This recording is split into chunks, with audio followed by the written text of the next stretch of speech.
Like and subscribe and click the bell icon to get new video updates. Enough with the Socceroos Niceties. Cop that, Peru. The postscript to the Socceroos win against Peru that sends the Australians to Qatar for another crack at the World Cup says a lot about our country and its people.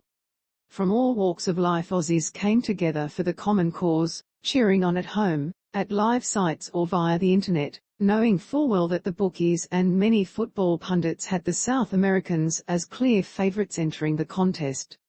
Yet even when the green and gold somehow conjured another backs against the wall win and the subsequent qualification that will go down in Socceroo folklore, there was very little animosity or nose-thumbing towards the opposition.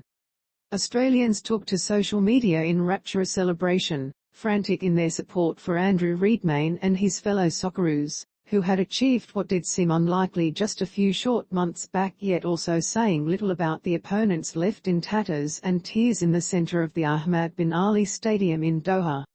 It would have been too easy to let rip on the poor Peruvians, a team that seemed to have no chance of qualification early in their campaign but rallied and came within a penalty shootout of their 6th World Cup appearance. To me, that says a great deal about the broad sense of fair play and an appreciation of honourable competition that Australian sports fans hold and value dearly. Sure, there are a few buffoons that are best weeded out of our stadiums and online forums, yet in broad terms Australians afford opposition a more than decent space at their table, rarely transporting sporting competition into spaces where insult and disrespect precede and or follow what should simply be an honourable contest between two proud nations. Sadly, the Socceroos' South American opponents in World Cup qualification play over the last 20 years have not displayed the same respect in return, with Peru the latest to take the high football ground in the lead-up to a clash with the Australians. Former Peru international Ramon Mifflin echoed the views of many Peruvian fans when he stated categorically that there is no creativity in Australia, he said. Just the left-footer who plays in Frankfurt. Australia is very poor and without ideas.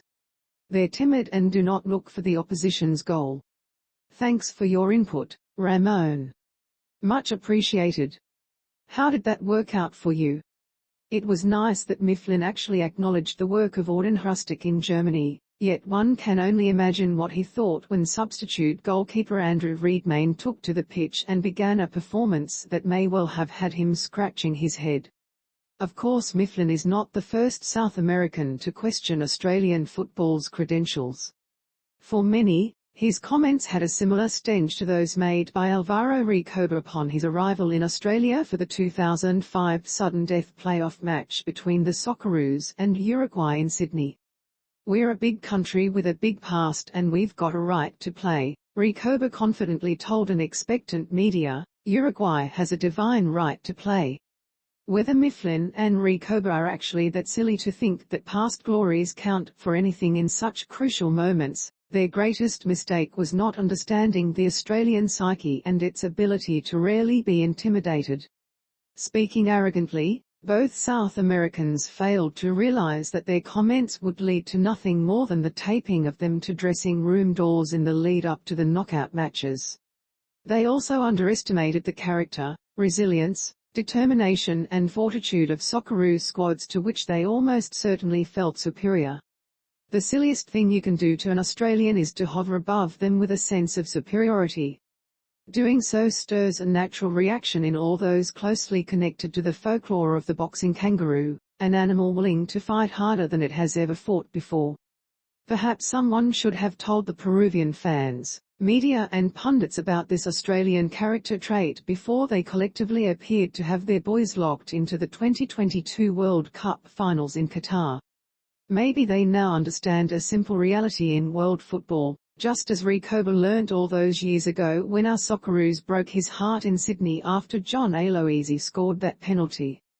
Never, ever underestimate an Australian football team, no matter how far above them in the rankings you may be or how convincingly you beat them the last time you met.